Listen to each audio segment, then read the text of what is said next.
அவருடைய சமூகத்திலே வார்த்தைக்காக அவருடைய சமூகத்திலே காத்திருந்தேன். அப்போ என்னுடைய இருதயத்தில் இந்த நம்முடைய ஆண்டவரை குறித்து அவர் தட்டி கொடுக்கிற ஆண்டவர் அப்படின்னா ரொம்ப என்கரேஜ் பண்ணுறவர் அப்படின்றதை நான் கண்டு கொண்டேன். ஆண்டவரிடத்தில் ஒரு பெரிய குணம் இருக்குது. அது என்ன குணம் அப்படின்னு சொன்னால், பலவீனனை அவர் பலவீனன் என்று தள்ளி விடாமல், திறமை இல்லாதவனை அவர் திறமை இல்லை அப்படின்னு அவனை தள்ளி விடாம ஆண்டவர் என்ன பண்றாராமா, அவர்கள் செய்த நல்லதை நினைத்து ஆண்டவர் அவங்களை புகழ்ச்சியாய் வைக்கிறார்.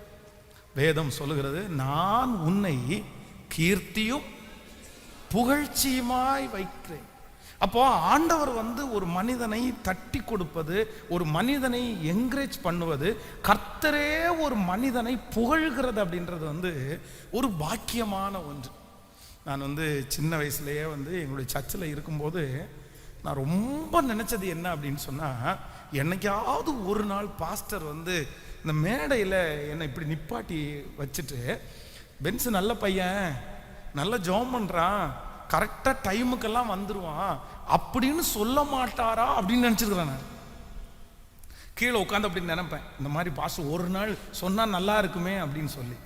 ஆனால் நம்ம திட்டு தான் வாங்கியிருக்கிறோம் எல்லாருக்கும் முன்னாடியும். அவன் ஒரு நாள் அது என்னுடைய வாழ்க்கையில் மறக்கவே முடியாத ஒரு சாட்சி. ஒரு பாஸ்டர் ஒரு 1 இயருக்கு ஒரு டைம் ஒரு பெரிய ப்ரோக்ராம்ஸ் ஒன்று வச்சிருவார். அதில் ஒவ்வொருத்தருக்கும் ஒரு 2 நிமிஷம் தருவார். அந்த 2 நிமிஷத்தில் பார்த்தீங்க அப்படின்னு சொன்னால், பாட்டு பாடுறவங்க பாட்டு பாடலாம், வசனம் சொல்கிறவங்க வசனம் சொல்லலாம், ஒரு பிரசங்கம் பண்ணுறவங்க பிரசங்கம் பண்ணலாம். யார் பெஸ்ட்டோ அவங்களுக்கு ஒரு first prize, second prize, third prize அப்படி கொடுப்பார். அப்போ நான் பேர் கொடுத்துட்டேன், பாட்டுக்கு பேர் கொடுத்தேன். பாட்டே வராது, ஆனால் பாட்டுக்கு பேர் கொடுத்தேன். அப்போ எங்கள் அக்கா கொஞ்சம் பாட்டை கற்றுக் கொடுப்பாங்க. அப்போ அவன் தான் ஒரு பாட்டை கற்றுக் கொடுத்தாங்க, ஒரு ஆர்சி பாட்டு. அப்பா நான் தவறு செய்தேன், நான் கட்டளைந்து ஓடி வந்தேன், என்னை கண்பாரும் முந்தன் பிள்ளை. நான் இந்த பாட்டெல்லாம் பயங்கரமாக ப்ராக்டிஸ் பண்ணி அப்படி பாடணும் இப்படி பாடணும், ஃபஸ்ட்டு ப்ரைஸை நம்ம தாண்டா வாங்கணும், வேற யாருக்குமே கொடுக்கக்கூடாதுரா, பாஸ்டர் கண்டிப்பாக நம்மளை தோலை தொட்டி ஃபஸ்ட் ப்ரைஸ் பென்ஸ் கிடச்சிருக்கு அப்படின்னு சொல்லணும் அப்படின்னெல்லாம் பெரிய கற்பனை. அப்போ இந்த போட்டியிலையும் அதில் இருக்கிற பெரிய கொடுமை என்னென்னா, இந்த ஃபஸ்ட்டாக கூப்பிட்டாங்கன்னா கூட பரவாயில்ல, இல்லை லாஸ்ட்டாக நம்ம பேர் இருந்தால் கூட பரவாயில்ல, இந்த இடையில இருக்கு பாருங்க, அடுத்தது அடுத்தது அடுத்தது, அந்த மனசு படபடன்னு இருக்கும் பாருங்களேன், அதுலேயே பாதி பயம் வந்துடும் நமக்கு. அப்போ இந்த நாட்கள் தாண்டிகிட்டே இருக்குது, டைம் போயிட்டே இருக்கு, ஒவ்வொருத்தராக செஞ்சுட்டே இருக்காங்க, எப்படியும் நான் அடுத்தது வந்துடுவேன் அப்படின்னு நினைக்கிறேன்.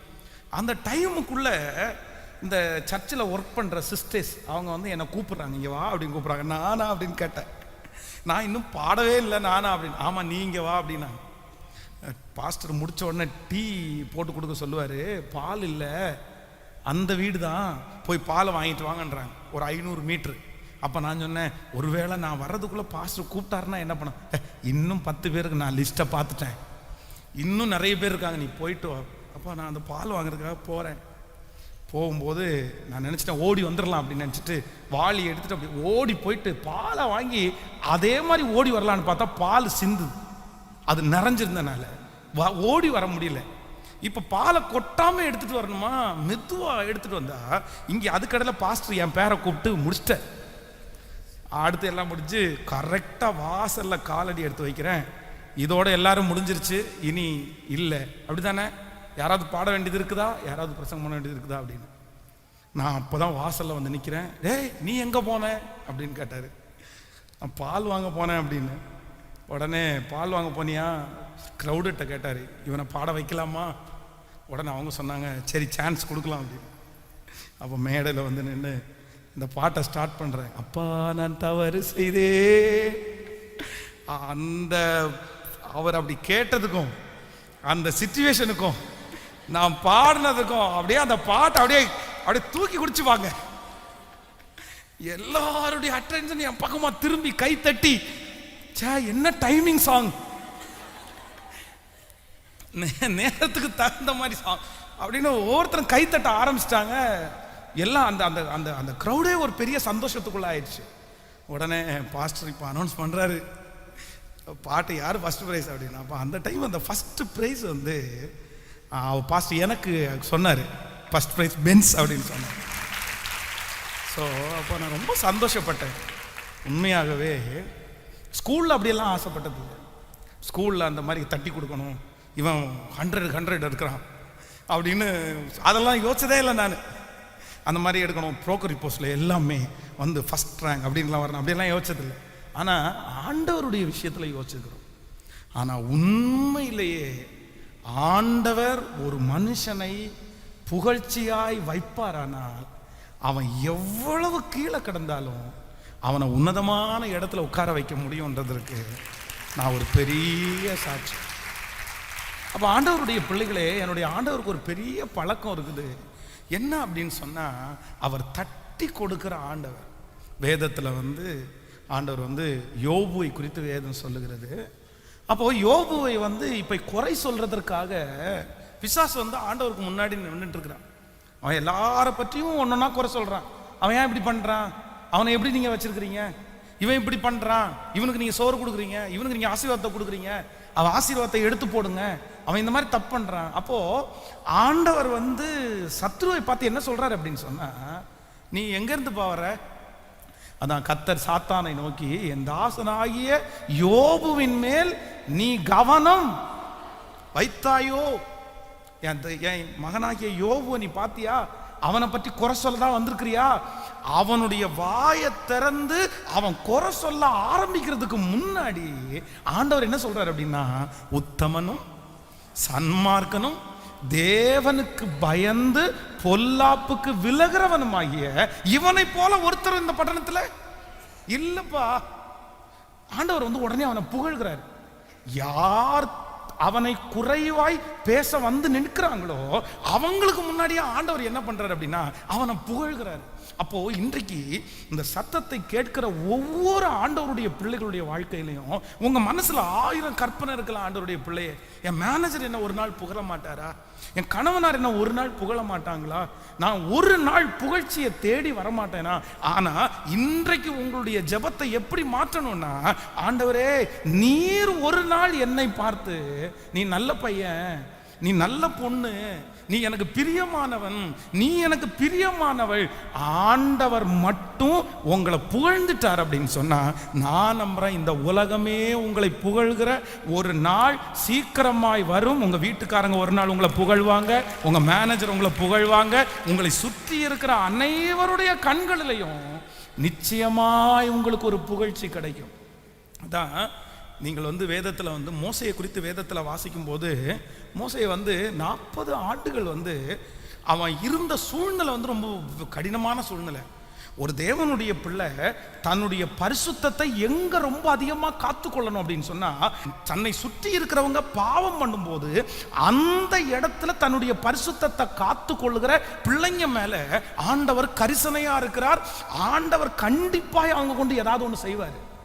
உங்க ஸ்கூல்ல தப்பு பண்ணும்போது, காலேஜில் தப்பு பண்ணும்போது, உங்களை சுற்றி இருக்கிறவங்க தப்பு பண்ணும்போது, அதன் நடுவில் யார் ஒரு தேவனுடைய பிள்ளை கர்த்தருக்காக வைராக்கியமா நிற்கிறாங்களோ, கர்த்தருக்காக உண்மையா நிற்கிறாங்களோ, நீங்க டைரியில் எழுதி வச்சிருக்கிறேன், உங்க எதிர்காலத்தை கர்த்தர் 1 மடங்கல்ல 100 மடங்கு அவங்களுக்கு முன்னாடி கர்த்தர் ஆசீர்வாதமா வைப்பார். நீங்கள் வந்து சாமுவேலை குறித்து வேதம் சொல்லுது, சாமுவேலுக்கு முன்பாக ஏலியின் பிள்ளைகள் வந்து பேலியாளின் மக்களா இருக்கிறாங்க. அசுத்தமான ஒரு தனக்கு முன்பாக இருக்கிற அந்த பாஸ்டருடைய பிள்ளைங்கள் வந்து நல்ல விஷயத்தை போதிச்சு கொடுக்கல, நெகட்டிவா போதிக்கிறாங்க, அசுத்தத்தை போதிக்கிறாங்க, தப்ப வந்து தண்ணிய மாதிரி குடிக்கிறாங்க.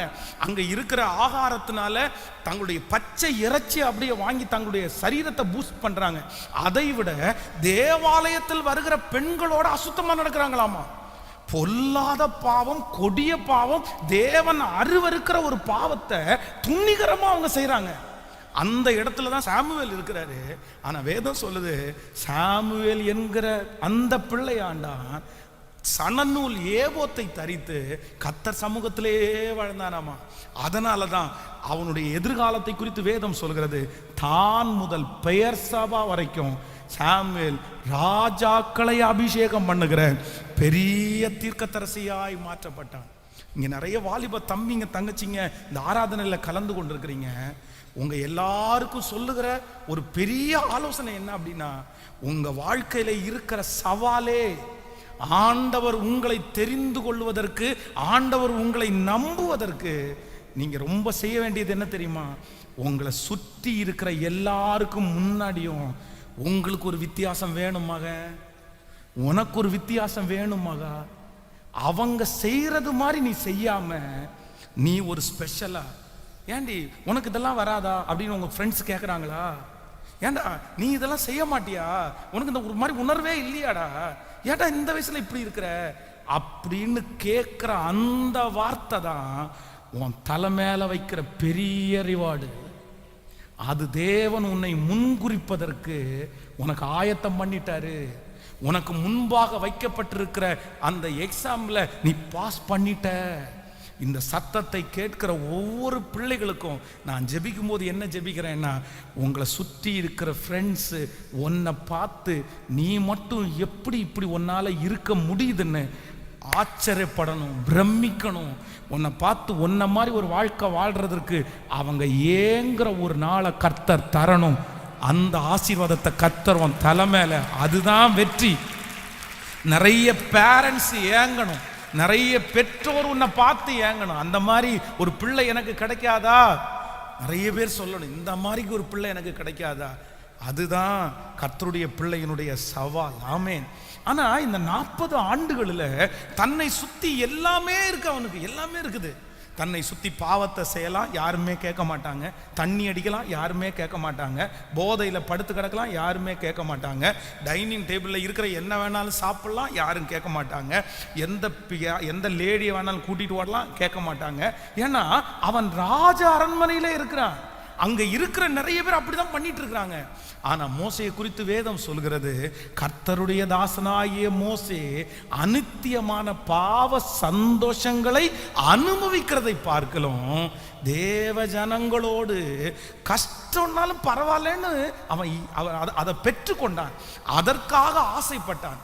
அதனால ஒரு நாள் ஆண்டவர் புகழ்கிறார், என் தாசனாகிய மோசையோ, நீங்க சொல்றது மாதிரி அவன் அப்படிப்பட்டவன் அல்ல, என் வீட்டில் எங்கும் உண்மையுள்ளவன், என் வீட்டில் எங்கும் உண்மையுள்ளவன். இந்த மாதத்துல இங்க இருக்கிற நிறைய வாலிப தம்பிங்களை தங்கச்சிங்களை ஆண்டவர் முதுகுல தட்டி கொடுத்து, நீ ரொம்ப நல்ல பிள்ளை என்ற பெயரை கர்த்தரிடத்துல வாங்கணும். எந்த இடத்துல உன்னுடைய பெயர் கெட்டு போனதோ, எந்த இடத்துல நீ மோசமானவன் என்று சித்தரிக்கப்பட்டாயோ, அதே இடத்துல கர்த்தர் உங்க கூட இருந்து நீங்க நல்லவங்க தான் நிறைய பேருக்கு நிரூபிக்கிற காலம் சீக்கிரமாய் ஆமென் சொல்லுங்க. கர்த்தர் வரட்டும். உங்களுடைய மேனேஜர் இடத்துல என் பிள்ளை நல்ல பிள்ளைன்னு நிரூபிக்கிற காலம் சீக்கிரமாய் வரட்டும். உங்கள் சொந்தக்காரங்களுக்கு முன்பாக என்னுடைய பிள்ளை நல்ல பிள்ளை என்கிறதை நிரூபிக்கிற காலம் சொல்லுங்க. கைகளை உயர்த்தி, ஆண்டவரே நான் நம்புகிறேன், இந்த வார்த்தை எனக்குரியது, இந்த வார்த்தை என் குடும்பத்திற்குரியது, எனக்கு ஒரு அபிஷேகத்தை கர்த்தர் தாரும். உம்முடைய கைகளிலே, உங்க வாயிலிருந்து நான் என்னத்தை கேட்கணும் அப்படின்னு சொன்னா, நீர் என்னை தட்டி கொடுக்கணும் ஆண்டவரே. ஆமென் சொல்லுங்க. கர்த்தரால் புகழப்படுகிறவனே உத்தமன். யார் உத்தமனாமா சொல்லுங்க, சத்தமா சொல்லுங்க. அப்போ நீங்க யாரால புகழப்படணும்? யாரால புகழப்படணும்? தேவனால் புகழப்படணும். ஆண்டவர் உங்களை புகழணும், ஆண்டவர் உங்களை புகழணும். கர்த்தர் உங்களை புகழ ஆரம்பிச்சார்னா உண்மை அப்படிதான், எல்லாரும் புகழுகிற காலம் சீக்கிரமாய் வரும். ஆமென். இந்த வசனத்தை நான் தியானித்து கொண்டிருக்கும் போது வேதத்திலே ஒரு 4 நபர்கள் அப்படின்னா ஆண்டவரே நேரடியாக வந்து நின்று அவங்களுடைய முதுக தட்டி, இவனை மாதிரி ஒருத்தனும் இல்லைப்பா, இவன் ரொம்ப நல்ல பையன்ப்பா, சரி எப்படி உன் வாழ்க்கை அப்படின்னு அவர்களுடைய குணத்தை பார்த்து ஆச்சரியப்பட்டு கர்த்தர் தட்டி கொடுத்த 4 விதமான மனிதர்கள். இல்லை அப்படின்னா ஒரு 4 விதமான குணம் அப்படின்னு கூட நீ எழுதிக்கலாமே. நீங்க இந்த 4 விதமான குணம் உங்களுக்குள்ளே இருந்தானால் கண்டிப்பாக ஆண்டவர் உங்களை தட்டி கொடுப்பார், உங்களை கர்த்தர் புகழுவார் அப்படின்னு நம்ம வச்சுக்கலாம். நம்பர் 1, முதலாவதாக ஒரு வசனத்தை வாசிக்க போறோம். மத்தேயு எழுதின சுவிசேஷம் 25ஆம் அதிகாரத்தை எல்லாரும் எடுத்துக்கொள்ளுங்கள். மத்தேயு எழுதின சுவிசேஷம் 25ஆம் அதிகாரத்தில் 23வது வசனத்தை வாசிக்கலாமா? அவனுடைய எஜமான் அவனை நோக்கி, நல்லது உத்தமமும் உண்மையும் உள்ள ஊழியக்காரனே, கொஞ்சத்திலே உண்மையா இருந்தாய், உன்னை அநேகத்தின் மேல் அதிகாரியாய் வைப்பேன். உன் எஜமானனுடைய சந்தோஷத்துக்குள்ளே பிரவேசி. 24வது வசனத்தை வாசிக்கலாம். ஒரு தாலந்தை வாங்கினவன் ஆண்டவரே, நீ விதைக்காத இடத்தில் அறுக்கிறவரும் தெளிக்காத இடத்தில் சேர்க்கிறவருமான கடினம் உள்ள மனுஷன் என்று அறிவேன். ஆகையால் நான் பயந்து போய் உமது தாலந்தை நிலத்திலே புதைத்து வைக்கிறேன், இதோ உம்முடையதை வாங்கி கொள்ளும் என்றான். அவனுடைய எஜமான் பிரதி உத்தரமாக, பொல்லாதவனும் சோம்பலுமான ஊழியக்காரனே, நான் விதைக்காத இடத்தில் அறுக்கிறவர் என்றும் தெளிக்காத இடத்தில் சேர்க்கிறவர் என்றும் அறிந்திருக்கிறாயே. அப்படியானால் நீ என் பணத்தை காசுக்காரர் வசத்தில் போட்டிருக்க வேண்டியதாய் இருந்தது. அப்பொழுது நான் என்னுடையதை வட்டியோடு வாங்கி கொள்ளுவேனே என்று சொல்லி அவனிடத்தில் இருக்கிற தாலந்தை எடுத்து 10 தாலந்துள்ளவனுக்கு கொடுங்கள். கவனிங்க ஆண்டவருடைய பிள்ளைகளே, இந்த இடத்துல 3 நபர்கள் இருக்கிறார்கள். அதுல ஆண்டவர் என்ன பண்றார் அப்படின்னு சொன்னா, 2 பேரை கர்த்தர் தட்டி கொடுக்கிறார், 2 பேரை ஆண்டவர் என்கரேஜ் பண்றாரு. ஆனா ஒரே ஒருத்தரை என்ன பண்றாரு அப்படின்னு சொன்னா, இல்ல நீ பொல்லாத ஊழியக்காரன், நீ இந்த உலகத்துல எப்படி வாழ்ந்த அப்படின்னு கர்த்தர் அவனை கடிந்து கொள்ளுகிறதை நம்ம பார்க்கிறோம். ஏன் ஆண்டவர் என்கரேஜ் பண்ணாரு? ஏன் ஆண்டவர் தட்டி கொடுத்தாரு? இந்த சம்பவம் உங்களுக்கு தெரியும். இதுல எஜமானன் என்று குறிப்பிடப்படுகிறவர் ஆண்டவர். அப்போ ஆண்டவர் என்ன பண்றார் அப்படின்னா, சில மனிதனுடைய கையிலே கர்த்தர் திறமைகளை ஆண்டவர் கொடுக்கிறார். நீ கொஞ்சத்தில் உண்மையாய் இருந்தாய், நீ அநேகத்தின் மேல உன்னை நான் என்ன பண்ணுவேன்னா அதிகாரியாய் வைப்பேன். நம்பர் 1, முதலாவதாக ஆண்டவர் நம்மை தட்டி கொடுக்க வேண்டுமானால் ஒரு தேவனுடைய பிள்ளை எதுல உண்மையா இருக்கணும்னா, யார் கொஞ்சத்தில் உண்மையா இருக்கிறாங்களோ அவர்களை கர்த்தர் அநேகத்தின் மேல் அதிகாரியாய் வைப்பார். எத்தனை பேர் ஆமோதிக்கிறீங்க? கர்த்தர் உங்களுக்கு கொடுத்திருக்கிற அந்த கொஞ்சத்துல நீங்க என்னவா இருக்கணும்னு கர்த்தர் எதிர்பார்க்கிறார் அப்படின்னா உண்மையா இருக்கணும்னு எதிர்பார்க்கிறார். ஆனால் சிலருடைய எண்ணத்துக்கு இது வர்றதே இல்லை. அவங்க உண்மையா இருக்கவே மாட்டாங்க. எனக்கு பெரிய பொறுப்பை கொடுங்க, நான் நல்லா செய்யறேன். எனக்கு அந்த மாதிரி பொறுப்பை கொடுங்க, நான் நல்லா செய்யறேன். எனக்கு ஒரு 1 லட்சம் ரூபாய் இன்வெஸ்ட் பண்ணுங்க, நான் நல்லா பண்றேன். எனக்கு இப்படி ஒரு பெரிய ஷோவான ஒரு கடையை பண்ணி கொடுங்க, நான் அதை ஜெயிச்சு காமிக்கிறேன். இந்த மாதிரி கொடுத்தா, 4 பேர் உள்ளது கொடுத்தா, 2 பேர் உள்ளது கொடுத்தா. ஆனா நல்லா கவனிச்சுக்குங்க, ஆண்டவர் உங்களை தட்டி கொடுக்க வேண்டுமானால் உங்களிடத்துல என்ன எதிர்பார்க்கிறார் அப்படின்னு சொன்னா, மகனே மகளே, உன்னிடத்துல கொடுக்கப்பட்டிருக்கிற எதுல நீ உண்மையாயிரு அப்படின்னா கொஞ்சத்துல. இந்த சின்ன பொறுப்புல உண்மையாரு மகனே, இந்த சின்ன வேலையில உண்மையாரு மகனே, இந்த 4 பேருக்கு முன்னாடி உண்மையாரு மகனே. கர்த்தர் கவனிக்கிற கர்த்தர் சீக்கிரமாய் உங்களை எப்படி வைப்பாராமா, அநேகத்தின் மேல அதிகாரியாய் வைப்பார். கைகளை உயர்த்தி ஒரு ஹல்லேலூயா சொல்லலாம். ஆண்டவரிடத்துல அந்த தட்டி கொடுத்தல வாங்கணும்னு நீங்க நினைச்சிட்டீங்க அப்படின்னு சொன்னா, நீங்க ஒண்ணு நம்புங்க, ஆண்டவரிடத்துல கர்த்தாவே எனக்கு ஒரு கிருபையை தாரும், நான் எதுல உண்மையா இருக்கணும் அப்படின்னு சொன்னா கொஞ்சத்துல சின்னதுல எனக்கு கொடுக்கப்பட்டிருக்கிற அந்த குறைவான காரியத்துல ஒரு ஜபந்தான் கொடுக்கப்பட்டிருக்கிறதா, அதை நான் நேர்த்தியா செய்யறேன் ஆண்டவரே. எனக்கு இந்த பாத்திரம் விளக்குற வேலை தான் கொடுக்கப்பட்டிருக்குதா, அதை நான் நேர்த்தியா செய்யறேன் ஆண்டவரே. நான் நம்புறேன் ஆண்டவர் உங்களுடைய பதவியை பார்க்கறது இல்லை, ஆனா கர்த்தர் உங்களுடைய இருதயத்தை கர்த்தர் பார்க்கிறார். விசுவாசிக்கிறீங்களா இல்லையா? அந்த கிருபை எத்தனை பேர் கேட்க போறீங்க? கைகளை உயர்த்தி ஆண்டவரிடத்துல கேளுங்க. எனக்கு ஒரு பாக்கியம் வேணும் ஆண்டவரே, ஆண்டவரே எனக்கு ஒரு கிருபை வேண்டும் ஆண்டவரே, நான் வளருவதற்கு, நீர் எனக்கு என்னை தட்டி கொடுப்பதற்கு.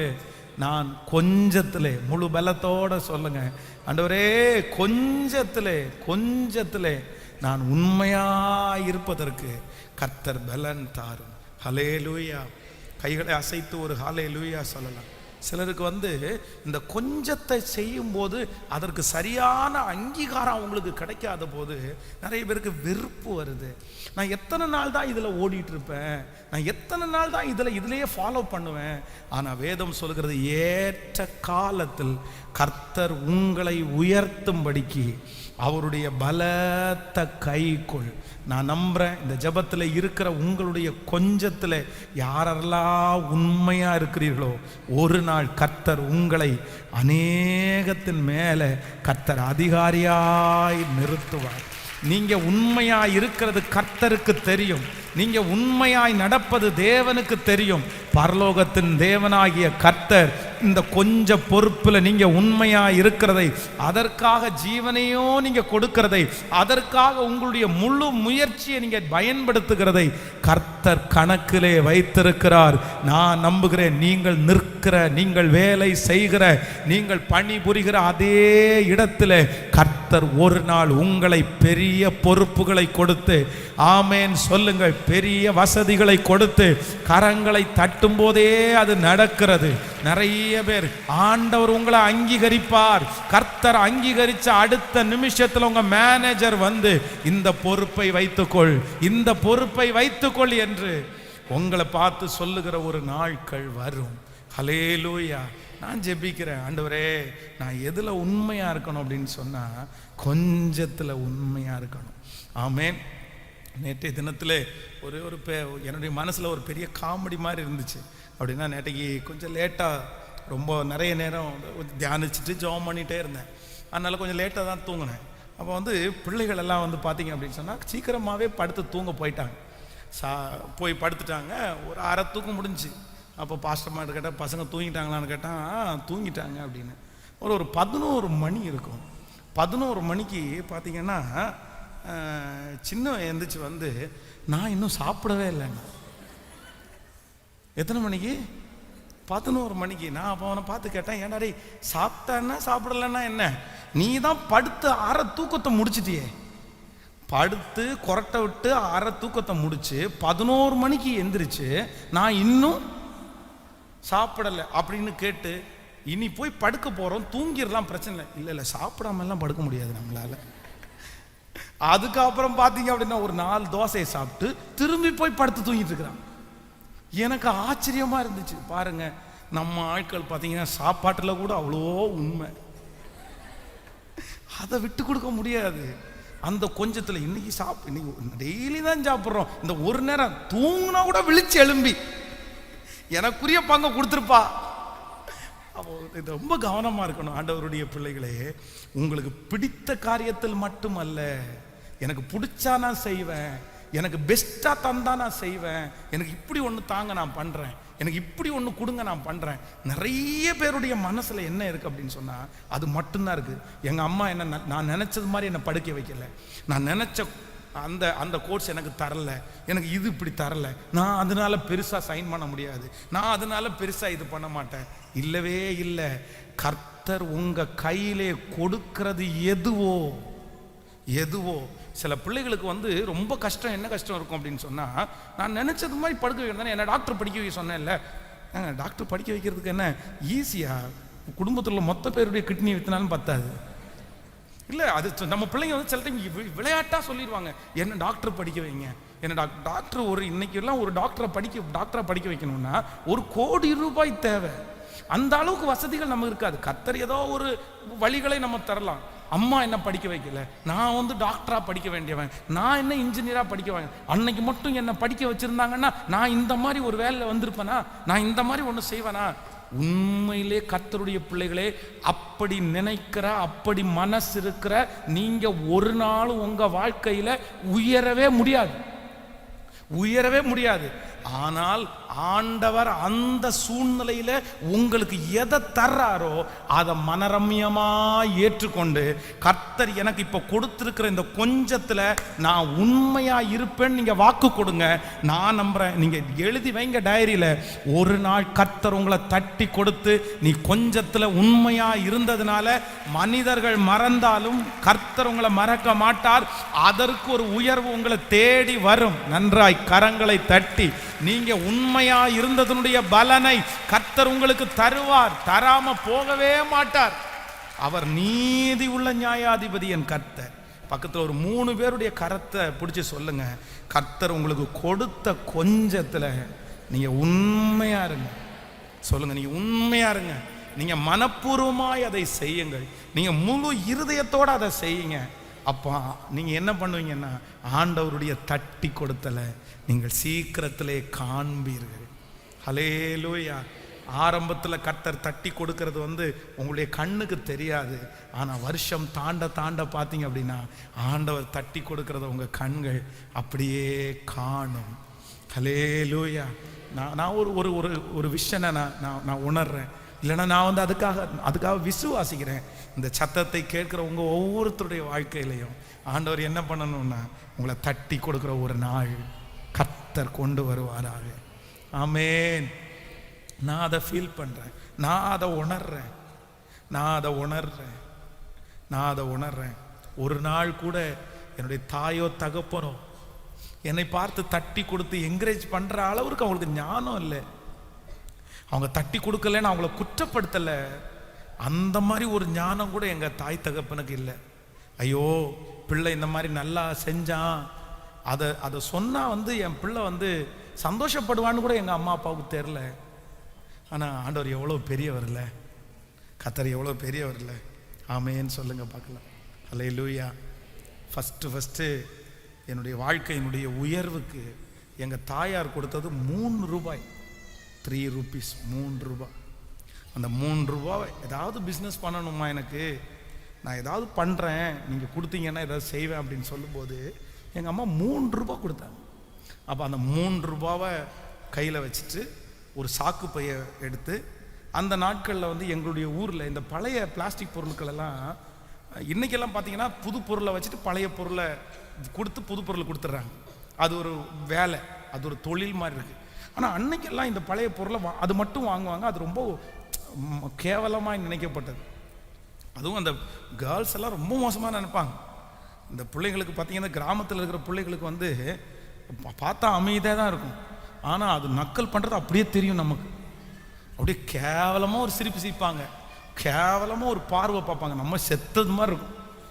அன்னைக்கு அப்படி அப்போ அந்த 3 ரூபா வாங்கிட்டு அந்த சாக்கு பையை போட்டுட்டு அந்த 3 ரூபாவை கொண்டு போய் அதை 7 ரூபாயாவாய் மாற்றி அதை வாங்கிறது ஒன்று, அப்புறம் போய் தூரத்தில் இருக்கிறதெல்லாம் பொறுக்கி சாக்கில் போட்டு அதை விற்று நீங்கள் 3 ரூபா கொடுத்தீங்கம்மா, அந்த 3 ரூபா 7 ரூபாவை கொண்டு வந்துருக்கிறேன். உடனே அந்த 7 ரூபாவை என் கையில் எங்கள் அம்மா திருப்பி தந்து, இந்த 7 ரூபா வச்சு அடுத்து டெவலப் பண்ணு, அடுத்து கொண்டு போ. சரி, அதெல்லாம் மறக்கவே முடியாது. அப்போ இன்று நான் நம்புகிறேன், அந்த உணர்வை அந்த வயதிலேயே கொடுத்த கர்த்தர் ரொம்ப நல்லவன். ஹல்லேலூயா. இங்கே இருக்கிற ஒவ்வொரு வாலிப தம்பிக்கும் தங்கச்சிக்கும் சொல்கிறேன், உன்னை அன்பாய் கேட்கிறேன், தட்டி கொடுக்கறதுக்கு ஒருவரும் இல்லாமல் வளர்ந்தவன். என்கரேஜ்மெண்ட்னா என்னன்னே தெரியாதுப்பா, எனக்கு என்னன்னே தெரியாதுப்பா. நீ நல்லா இருக்கிற அப்படின்ற ஒரு வார்த்தையை என் காதுகளில் கேட்டதே இல்லைப்பா. நீ அழகா இருக்க, நீ படிச்சிருக்க, அந்த மாதிரி ஒரு வார்த்தை, பிச்சைக்காரன்ற வார்த்தையை கேட்டிருக்கிறேன், ஏழைன்ற வார்த்தையை கேட்கிறேன், சோறு தின்ன வந்தேன்ற வார்த்தையை கேட்டிருக்கிறேன். என்னை குறித்து மட்டமான வார்த்தை என்னென்ன கேட்கணுமோ எல்லாத்தையுமே கேட்டிருக்கேன். எங்கள் அப்பாவை திட்டுவாங்க, அவெல்லாம் எதுக்கும் நான் பெத்தெடுத்தான், அவனை அப்படியே கொல்ல வேண்டியதானே, எல்லாம் அப்படியெல்லாம் கேட்டிருக்கிறேன்.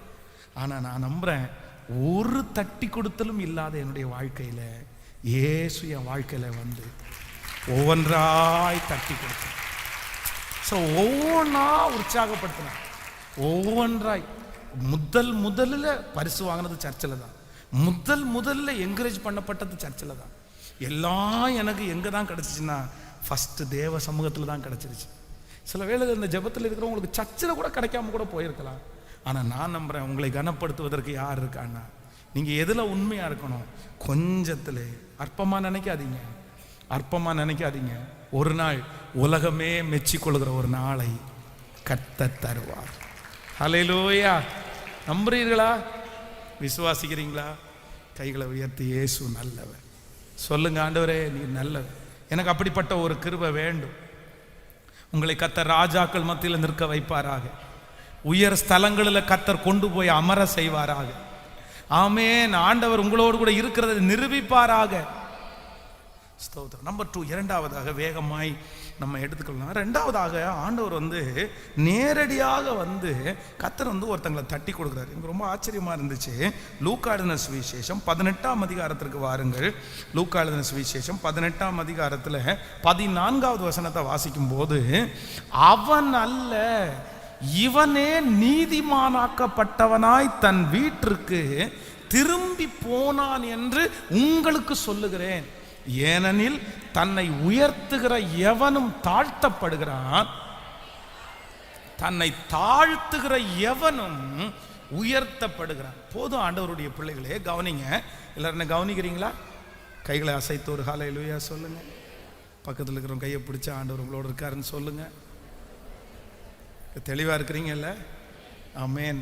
எனக்கு உண்மையிலே நீங்கள் யாராவது தூங்குனீங்கன்னா என்னால் பிரசங்கம் பண்ண முடியாது. சிலர் தூங்குனாலும் பிரசங்கம் பண்ணிடுவாங்க. பட் நமக்கு அது டிஸ்டர்பன்ஸாக தான் இருக்கும். நீங்கள் அப்படி இல்லைன்னு நினைக்கிறேன். ஆமென். கைகளை அசைத்து ஒரு ஹல்லேலூயா சொல்லலாம். ஃபர்ஸ்ட் சர்வீஸும் அப்படி தான் இருந்துச்சு. இந்த லைட்டு கம்மியாக இருக்கிறதுனால உங்கள் முகம் ரொம்ப டல்லாக தர்ற மாதிரி இருக்குது. நீங்கள் எல்லாம் இருட்டுக்குள்ளே உட்காந்துருக்கிற மாதிரி அந்த விழிப்பாக இருக்கிறீங்கல்ல? ஸோ இந்த இடத்துல ஆண்டவருடைய பிள்ளைகளே ரொம்ப அழகான ஒரு வார்த்தை. அப்படின்னா 2 பேர், இங்கே 2 பேர். ஒருத்தன் தட்டி கொடுக்கப்படுகிறான், ஒருத்தன் வேணாம் அவனுடைய. ஆனால் உண்மையிலே தட்டி கொடுக்கப்பட வேண்டியவன் யார் அப்படின்னு சொன்னா, ஆப்போசிட்ல இருந்த கேரக்டர் தான். அவன் என்ன சொல்றான் அப்படின்னு சொன்னா, நான் என்ன தட்டி கொடுங்க, என்ன என்கரேஜ் பண்ணுங்க. ஏன் அப்படின்னு சொன்னா, நான் உபவாசம் இருக்கிறேன், நான் தசம பாகம் செலுத்துகிறேன், நான் சர்ச்சுக்கு கரெக்டா வரேன், நான் எல்லாத்துலயும் பர்ஃபெக்டா இருக்கிறேன், நான் நீதிமான், நான் நீதிமான். ஆண்டவரே என் பக்கத்திலே வாரும், என்னை ஆசீர்வதியும், என்னை தட்டி கொடும், என்னை என்கரேஜ் பண்ணும், என்னை உயர்த்தி நிறுத்தும் அப்படின்னு அவன் சொல்லிட்டே இருக்கிறான். ஆனா ஒருவன் என்ன பண்றான் அப்படின்னு சொன்னா, இவனுடைய வாழ்க்கையும் குறைஞ்சதெல்லாம் கிடையாது.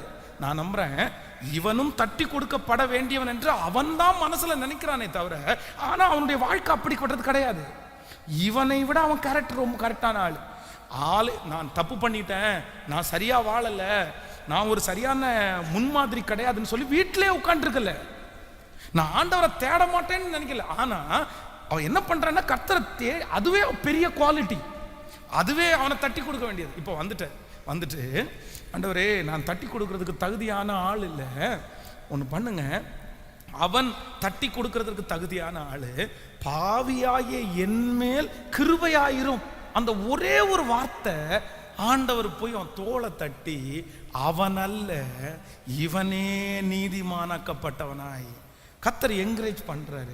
அப்போ ஆண்டவருடைய கண் உங்களை தட்டி கொடுக்கிறதுக்கு, என்கரேஜ் பண்றதுக்கு உங்களுடைய கேரக்டர்ல எதுல ஆண்டவர் பார்க்கிறார் அப்படின்னா, தாழ்மை உள்ளவனுக்கு கர்த்தர் கிருபை அளிக்கிறார். எத்தனை பேர் ஆமோதிக்கிறீங்க?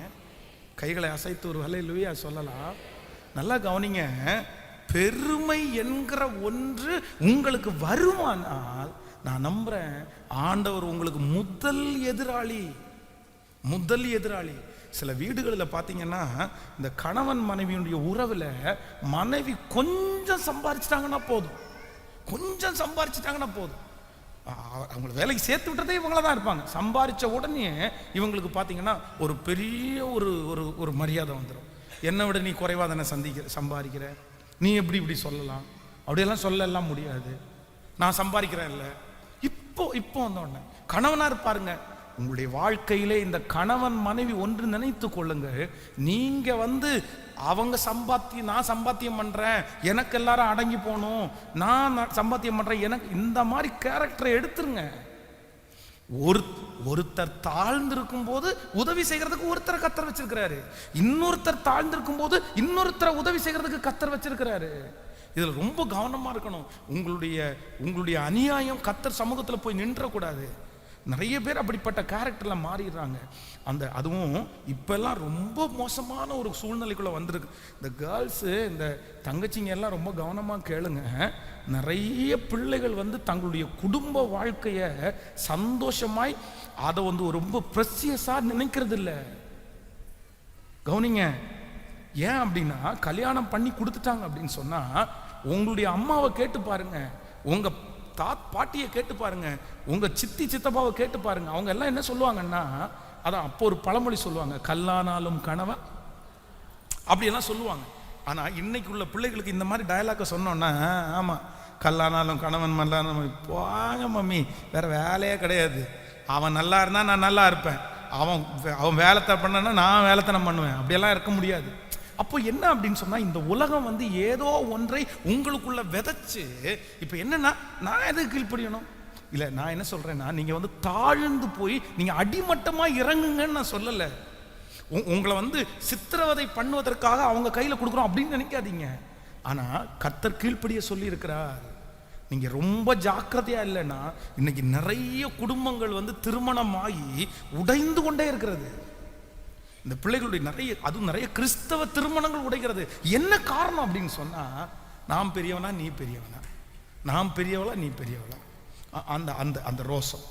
இல்லை இல்லை இல்லை இல்லை, எப்பொழுதும் நமக்கு என்ன வேண்டும் என்று கர்த்தர் எதிர்பார்க்கிறார் அப்படின்னா, தாழ்மையான இருதயம். ஹல்லேலூயா.